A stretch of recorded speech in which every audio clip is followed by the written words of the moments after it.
All right, what's up, everyone? Corey here. I'm with the Long Island Lacrosse Journal. We got the pleasure of bringing on Mike Silipo from Boston University. He is looking really good today in his red. He's got his collared shirt on. Are you wearing shorts on or as well? Are you just trying to look really professional? I got pants on. All right, at least you got pants. That's good. Looking good. He's active, but he's looking professional and mature at the same time. Coach Silipo, You gave me a how you reason doing? to dress up, Core. You know? Yeah, this is a big deal. Having you on is it's a big deal. We're very excited. We're excited to hear about what's going on with Boston Lacrosse. Where were you guys heading before the season got cut short here? For sure. Yeah, we super upset. You know, as I'm sure everybody is. We're not alone. We're all doing this together, which is important for everybody to understand. We're everyone's a team now, let alone lacrosse. It's just the world. It's crazy. Give you some perspective on what's really important. But yeah, we were certainly hurt. I mean, I think we had 7, 8 seniors who obviously lost their season, just like a lot of guys, and have an opportunity to come back. We'll see which one of them will take advantage of it. And then I think the big thing for me, and maybe I'm insensitive, but we were very young. It was one of my first recruiting classes. It was my first full recruiting class, and a lot of them were playing. And so the insensitive man in me, but it's more the realistic guy in me. They lost 9 games in a month and a half of practice and a lot of development, as well as the sophomore class that we had. You know, we had 34 freshmen and sophomores on the team this year. And they lost 9 games in a month and a half of practice. So there's a lot of development that goes into that sophomore year. And most development happens when, things get real in games, and those guys lost that opportunity. So it's unfortunate, obviously, for the seniors, but I think everybody needs to take perspective of that. It's unfortunate for everybody. And that, again, we're all in this together. So we were super excited. We had an awesome win against Colgate. We were down pretty much the whole game, and some teams in the past, might not have bowed back the way that we did. And I think our young guys showed a lot of reserve and a lot of poise. And Thomas Niedringhaus, who's a freshman from Missouri, had 2 big goals in the fourth quarter. Vinny scored the game winner. D'Alto, Long Island boy, Kings Park, how you doing? And I thought defensively we were just strong and tough, and I thought coaching-wise we made a mistake, and we went 10-man, and they actually scored on us to go up 2, or to go up 1, and we were tied. I'm like, what are we doing? And our guys didn't use it as an excuse and pushed through and scored. And it was in my time here at Boston University, I think it was the best adversity win we've ever had, without a doubt. So it was too bad for that to be the end of our season, for sure. Yeah, I saw that grit in your young team when you guys played Bryant, which was a really good, mature, organized group, tough team. But, you guys were always within a couple goals. And I think there's a lot of opportunities where you guys could have really fell behind and, just completely just been out of the game. And you kind of fought till the end, which is pretty cool to see. What was your takeaway from that Bryan game when you guys played them up there? That we didn't execute as well as we wanted to on defense at times. And I think at offense we panicked with pressure, which didn't allow us to execute. I think our young guys were taken advantage of and didn't realize the simple thing with pressure is to beat pressure with pressure. And I think it took us till the fourth quarter to really, realize that. So we allowed the Bryant game to snowball from one mistake to another. But I agree. I think defensively we started to see some resolve and some FU. And then offensively, I thought we continued when we had the opportunities, because we didn't blow them in the first 10 seconds of the pressure, that we were able to get some really good looks. That was one that hit pretty hard. Yeah, I wasn't happy with that one. Yeah, sorry to bring that up. I didn't mean to put you in a bad mood. No, it's all right. All right. So, yeah, you ruined the rest of my quarantine day. Thanks. Yeah, let's talk about happy things. You mentioned on-field development, which you can't get much of now, but you're getting that. So now, it's your quarantine. You're hanging out. Everyone's going virtual. How do you develop in the virtual world these days? Yeah, so the NCAA said that we can't make or require any, workouts during this time. But one thing they are allowing us to do is they show virtual meetings. So we did As a staff, we did our exit interviews. So Maxie did his defensive interviews with Coach Poley, and I did my offensive interviews with my offensive guys. And we did 2 rounds of them on offense. We did one with Coach Foley, and we basically put together a whole Excel sheet of guys and have them self-evaluate themselves. We evaluate them, and then I do a second round with them, with just me and them, to see if there's anything that they digested from the conversation, if there's anything they feel more comfortable talking about with just me. I spend a lot of time on relationship building and making myself vulnerable to the guys so that they can, find a way to be vulnerable with me and their teammates as well. So I like to have a one-on-one, just in case there's anything they feel more comfortable saying to me without Coach Poley around. Coach Poley encourages that, which is great. He knows the relationships that I'm able to create and push forth with my guys. And then I also like to summarize the meeting with them. So I take my notes and then I let them actually kind of, talk me through what the summary of our meeting was, what we need to work on, what they need to work on specifically offensively, whether that's skills, IQ. We talk about strength and conditioning. We talk about athletic training. And then we talk about our pillars, which is basically our culture, accountability, work ethic, motor, compete, and family, and we kind of tie in and use that as a way to talk about our culture as a team and what they can do better as individuals within our culture, within our pillars. And then obviously on offense, we talk about 6 hands, which is just an unselfish way to play lacrosse. And that's kind of our main culture offensively. So we talk through it, and I like to hear them talk. I think a lot of exit interviews, it's us as coaches talking a lot, and the kids listen. And I think nowadays, not sure how well guys do listen for an entire, 20-minute meeting. They're so used to TikTok and Instagram and swiping and scrolling and, short videos and whatever it might be. So I like to summarize it with them and force them to do the talk. And obviously if there's a disagreement or they miss something, that gives me the opportunity to chime in and to remind them or to reinforce something that we want them to work on. So those went well. And today actually we're doing, I just had the freshman class. We did a Zoom film session. I let them pick the game. Louis Perfetto, actually one of your boys, FLG guy, Manhasset boy, started at X for us. He picked Providence today, which was great. We really struggled against Providence. It's probably the worst offensive game I've had in my entire coaching career in terms of production. But I thought it was great for him, especially because he struggled to pick that game. And so basically we went through the game and I allowed them to, one by one run the possession, based on things that we're seeing, things we could do better. I have to drive the conversation with some of the guys just based on, really meticulous things, because why not? We have the time. What else are we going to do? But that was cool. It was the first time we did it. And then we'll have an upper class session as well. And I'll run it the same way. And we'll meet once or twice a week, however many times they want to do it. To help us kind of get through this thing together, but then focus on some sort of development, which is, between the years, which, in my opinion, is the most important thing. Obviously, skills are tangible things that you can do and work on and you can see a lot easier than IQ stuff. But the most important piece of lacrosse is what's between the ears, mentally, for sure.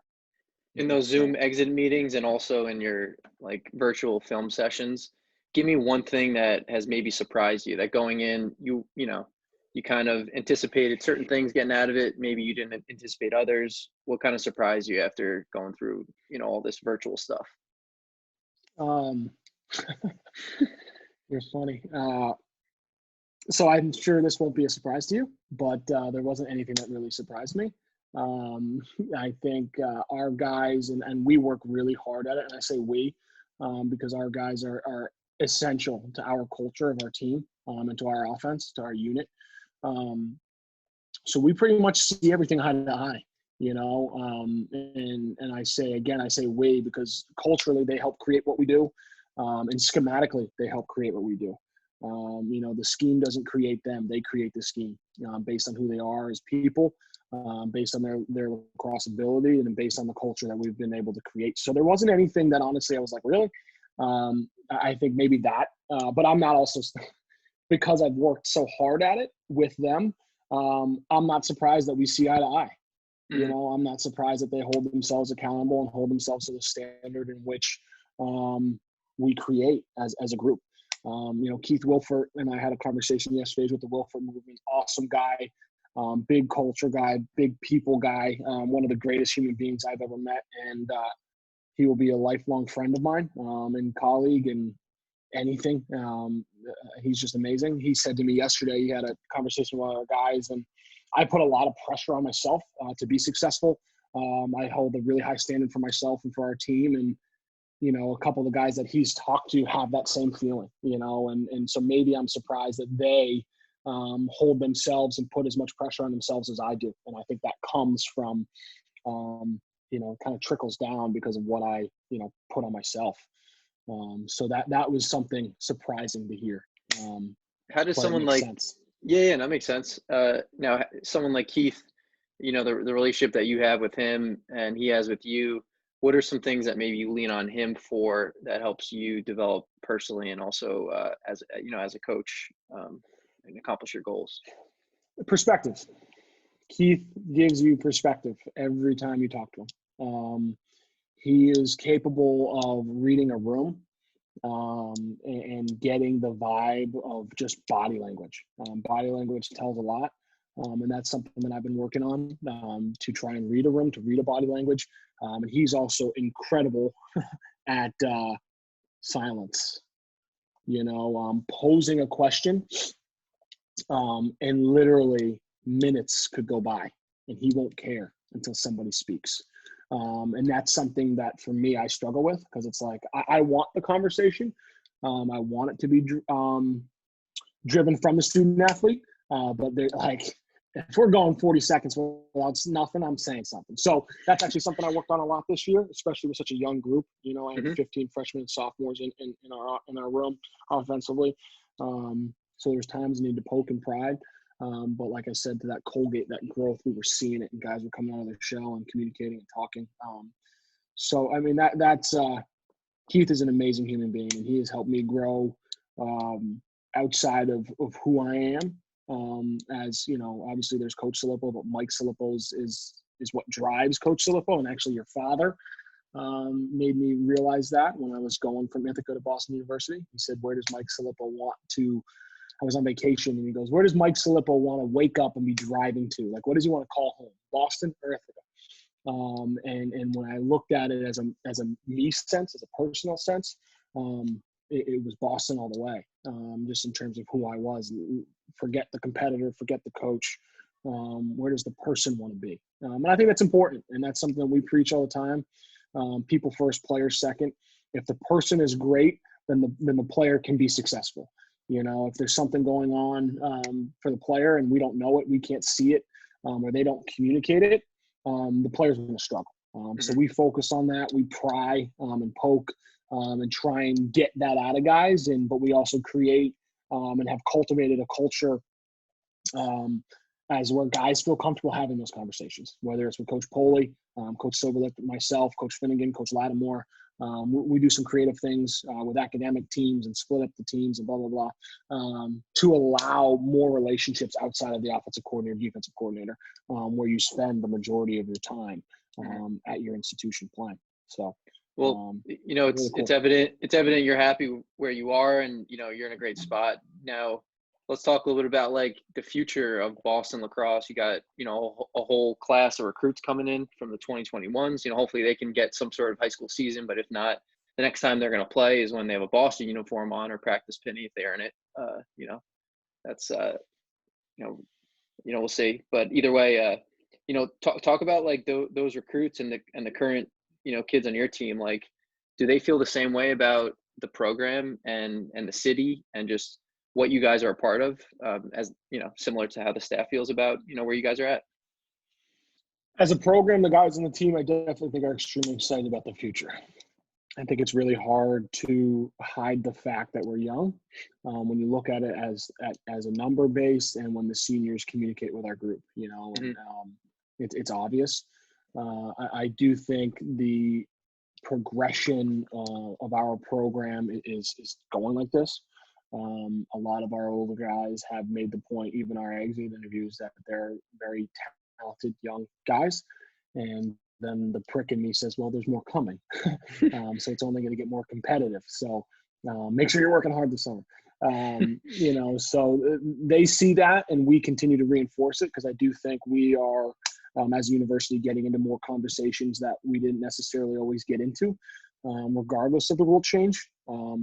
Obviously, committing Chris Gray was great, and having him for 2 years was great. And that was a conversation we were able to get into because of the early recruiting, because everybody else was wrong and we were right. And then people realized that we were right when he was scoring 111 points for us. And don't even get me started on that, even though I dove into it. It's interesting to see that we're getting these conversations and winning these kids like D'Alto and Perfetto and Niedringhouse and Loghead and Morrison. And then you look at the 20 group with, your boy Quad, who no one knows about, which I love. Kid Tommy Bork, John Marshall, the Barrett, and you got, we did really well in Long Island in that 20 class as well, with Stapleton and Corcoran, and then we also, did well in New Jersey and some other spots. So we're going in the right direction. We're working really hard at it. Recruiting is important, and you got to recruit not only for your schemes, but most importantly for your culture. And we've recruited for that. So that when they step in, these are the types of kids that we want to coach and want to, believe will help continue to cultivate the culture that we think can make us successful, let alone how good of a lacrosse player they are. I think Xander is a great example.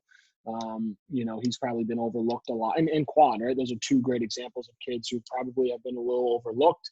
Not many people in the country know them. And certainly, Quad is extremely talented. And I think Z is one of the toughest pricks you'll ever see, with snot coming out of his nose because he just hit you in the mouth or he blocked a shot. And those are the types of kids we want to coach, regardless if Maryland's recruiting them or UNC's recruiting them. We don't really care who's, who we're competing against. We buy into the person. We believe they fit what we're going to fit. They're great athletes. Like Xander's a great athlete, and they're going to fit what we do, and they're going to find their role and their niche on our team, and they're going to be successful with it because we're going to drive them there. But there's a piece of them that is going to drive themselves there, and that's why they fit what we do, because we're a blue-collar team that is overlooked, that is young, just in terms of years as a program, and we're excited about every moment we get to step on the field and take steps moving forward. Yeah, man. Well, we're excited to track you guys and see what happens over the next few years, and I'm sure it's gonna be all good stuff.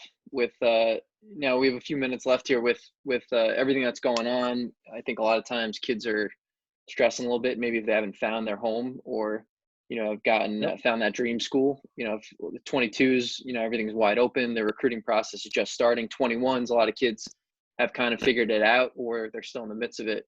What's maybe one piece of advice you can offer to some of the younger guys that are going through this process right now based on this whole situation?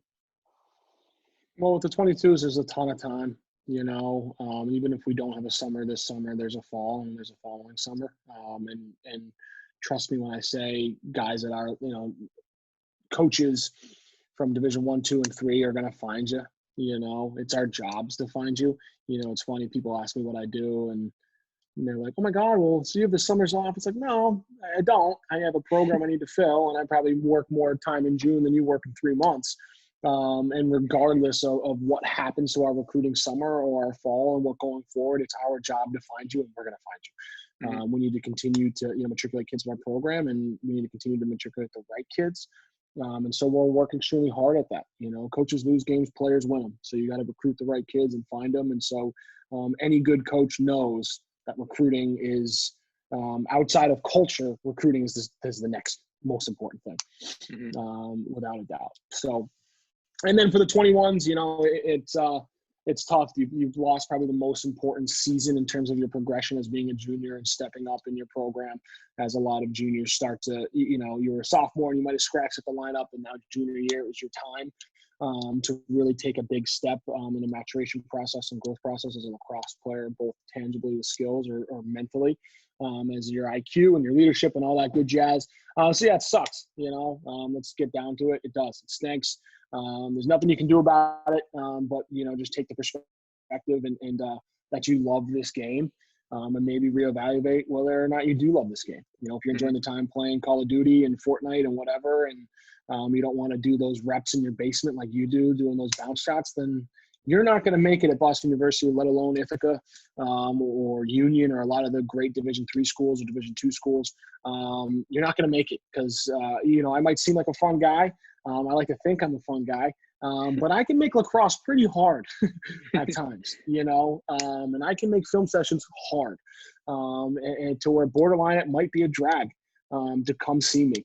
But what's important is that you love it. And if you have a baseline love for this game, you can get through any opportunity or any type of adversity that hits you within this game. And then you'll attribute your successes in life due to what you learned through the game and with your coaching staff and your teammates. So with the 21s, I'd tell you, take a deep breath, evaluate whether or not you love this game, and find a way to get as much work in that you can within this, you know, climate that we're in across the world. That the rules and regulations of your state will allow you to do, because I do think it's social distancing is important. I do think us battling this sucker, this blind you know, this disease, this virus, what's going on, you know, battling it together is really important. And we are, because I had this conversation with my fiance at the time. I'm not sure who's at fault, and I'm not sure it's fair to say anyone's at fault. This is something that we need to battle together and fight through. And so, do you love the sport? Figure that out and realize that there's still plenty of time for us to find you, even before a national letter of intent signing. And I still think there are a lot of great institutions, academic institutions at all different levels, that even if you think you're a Division I guy and you don't find a Division I school, go play for Derek Weatherford at Union and compete for a national championship and be an All-American. Go play for Coach Long at Ithaca, and you'll still get a great student-athlete experience, and you might realize that was the better fit for you as a student-athlete and most importantly as a person.